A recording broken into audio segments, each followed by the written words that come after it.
અમે ગાંધીનગરના ઇન્ફોસિટીના પ્રમુખ ડાઇનિંગ હોલમાં છે. અમારા સાથે મેડમ છે. મેડમ, આ તમે અહીંયા ફર્સ્ટ ટાઈમ આવ્યા છો કે આવતા રહો છો? ના, હું આજે ફર્સ્ટ ટાઈમ આવી છું. ઓકે. પણ આજે મેં જે જમી ક્લાસિક એકદમ ઘર જેવું જમવાનું.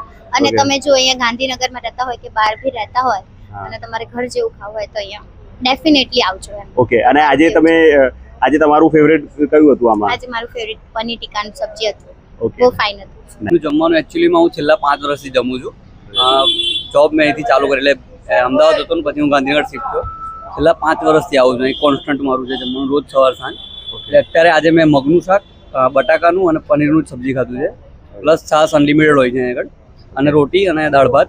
અત્યારે સવારે દાળ ભાત, રાતે કઢી અને ખીચડી એડ ઓન હોય છે.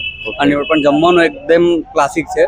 તમે જો ગાંધીનગરમાં રહેતા હોય, કાં તો ગાંધીનગર આવો છો અને તમારે ફિક્સ થાળી ખાવી છે, તો આ પ્રમુખ ડાઇનિંગ હોલનું તમે ખાજો જરૂરથી. તમને એકદમ એમ થશે કે ના ભાઈ મજા છે એમ ખાવામાં. એકદમ પરફેક્ટ ખાવાનું હોય જાય. ઓકે. અને તમે કેટલા વર્ષથી આવો છો? છેલ્લા 5 વર્ષથી હું અહીં જમવા આવું છું. ઓકે. તો તમે રેગ્યુલર અહીંયા આવો છો તો આમ તકલીફ નથી પડતી? બહારનું લાગે છે ના, ક્યારે નહીં. એટલે જો તમે ફર્સ્ટ ટાઈમ તમે નીકળ્યા છો ઘર છોડીને અને તમારે મમ્મીના હાથનું ખાવાના જેવું ટેસ્ટ લેવો હોય તો તમે પ્રમુખમાં આવો, તમને એકદમ મમ્મીના હાથ જેવું તમને જમવાનું લાગશે આગળ. એકદમ ઓકે. એવું તમને લાગે જ નહીં કે તમે કે બહાર ખાજો એમ. અને રૂટીનમાં બી એવું તમને હેટ્રિક નહીં થઈ જાય કે યાર બહારનું ખાવાનું એમ ભલે હોય ને કે જનરલી આપણે બહારનું ખાઈને ઉભાઈ જાય એ થઈ જાય, એવું નહીં થાય. તમને એવું ઘર જેવું જ ફીલ આપશે આગળ. નાઇસ. Thank you.